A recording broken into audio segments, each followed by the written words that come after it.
Hello Piccolo players. I'm going to do just a brief video on the Berlioz Roman Carnival Overture Piccolo part, which starts the last half of the piece. The major problem area is towards the end after rehearsal 19, or between 19 and 20, and in particular going up the scale passage to the high B natural.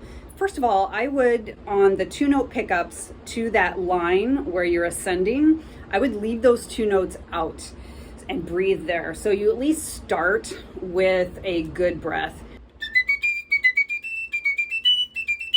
And right there, that G sharp, I would do the alternate G sharp because you have time. And that note with the alternate fingering comes out a million times better. So it's worth it. The other 2 G sharps or so after that, you could do this fingering, but you don't have very much time. So I usually just do regular fingering. But anyway, this high G sharp fingering it's like normal high G sharp fingering in the left hand, no thumb, no first finger, middle finger, ring finger, the G sharp key. And then to make the note speak a lot easier, you add in the right hand, middle finger, ring finger, pinky, and it comes out a lot easier. And then when you get to the last 2 measures, then it's really difficult. And I would do regular G sharp fingering. With the real G sharp fingering, for me, I have to be very tiny in the embouchure, but not tight. That is the key thing that's so difficult for the piccolo. When you're tonguing very high in the top register, the aperture, the hole in your embouchure has to be very tiny, but not like a death grip on it. Otherwise you get the, that sound, the farty sound, which means it's just way too tight. But it has to be very small with an extremely fast airstream that is not blowing out, like it's not blowing a candle out in front of you kind of airstream, like we do on the flute. It has to be very fast and just going straight down, or just going like as if you were playing with a shield in front of your face. So the airstream is not blowing out. If you do that, where you just really blow air, the notes will just disappear because all of that air, it's too tiny. The piccolo is too tiny, and all that air just goes on the outside. Nothing goes through the instrument at all. Okay, so anyway, I would do the alternate fingering on that 1 G sharp. The last 2 measures here of this run are very difficult. For this measure, E, F sharp, G sharp, A, make sure your pinky stays down, 1 for stability, and 2, when you get to the high A, that pinky has to be down or A doesn't come out. So this measure, the air, I feel like the airstream is coming very fast, and I feel like my top lip is just sort of pressing it down again, but not tight, not in a tight way. I just have a hold of it and I'm pressing it down for resistance. Let me try to go slow and think about what I'm doing.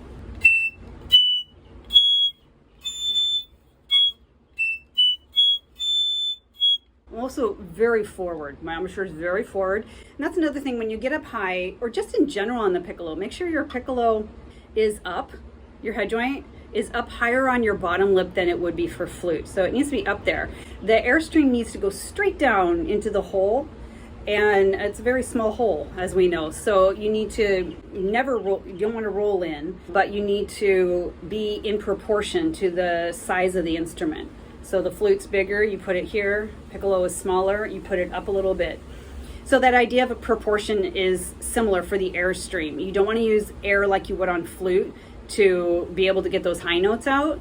It simply doesn't work for piccolo. You'll get the thing, or you'll be a big spitty mess, or the notes will just simply not come out.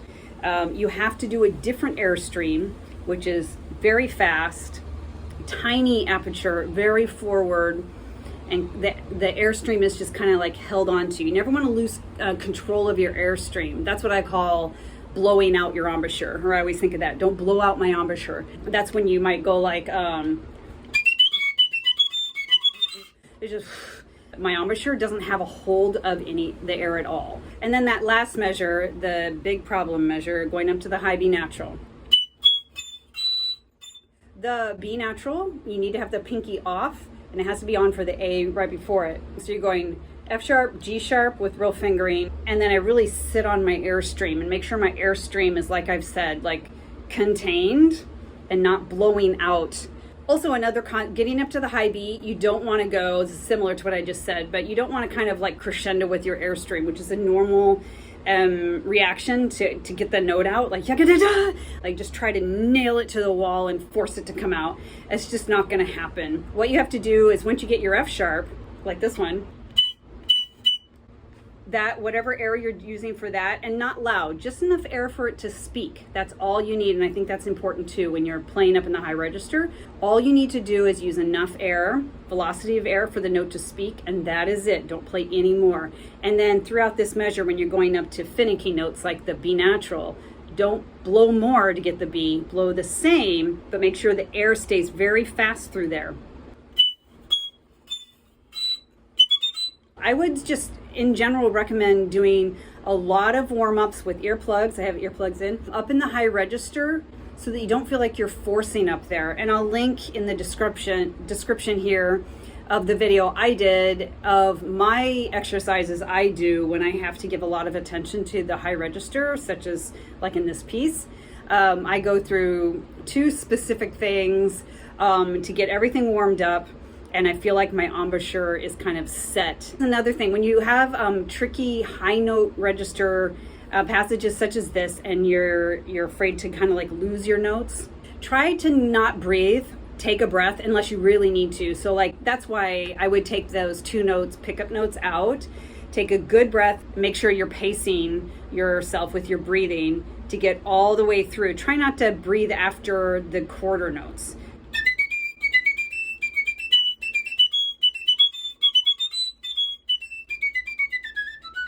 And then I would leave out those notes afterwards. Like, who cares about that? If you can get all the way through those 8, 9 measures in one breath, if you can do that, that means you're using your breath correctly, efficiently on the piccolo. So anyway, try to avoid taking a breath like, after those quarter notes, because every time you take the breath, you're disturbing your embouchure. And everything for piccolo, when you're going way up high like this, needs to be very still. The air is not going very far. The embouchure should be still and loose and tiny, and everything just stays very steady, including the air stream. It's no sudden bursts of air and no sudden movements of embouchure. I know it might not be possible to make it all the way, but that's what you could go for. Another option is to go all the way to 1, 2, 3, 4. Like if you can get all the way through 5 measures. If you can get to there without a breath, that's great. And then you can just leave out the G sharp, next pickup, and start fresh on the next F sharp. As anything with piccolo, what I have found as a self-taught piccolo player, and just always being given the piccolo part and figuring it out over the past 30 years or so, how I've found to survive is you modify things as you need it. So the most important things are the highest notes. If you're so tired and your embouchure is all blown out by the time you even get there, you're going to need to modify the part as best you can so that you're faking it, just take out some things like those first 2 notes that you don't need, or take out that 1 G sharp because it's probably not going to come out anyway. And that will give you a fighting chance to the high B. So, ideally, you want to play all the notes, but for most of us, we're not playing with the Chicago Symphony or the Berlin Philharmonic or whatever. So we want to make it work for you, and you have to adjust some things. And I think that's okay, as long as you're not ruining the nature of the music. Trying to take out that G sharp, let me see if I can do that.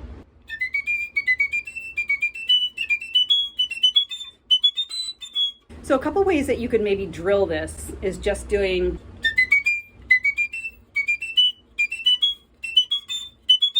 not quantity of air, but velocity of air will get those notes out.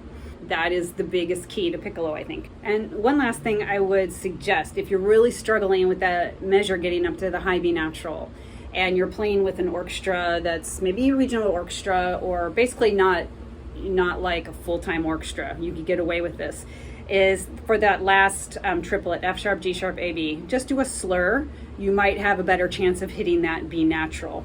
So maybe going from like the D,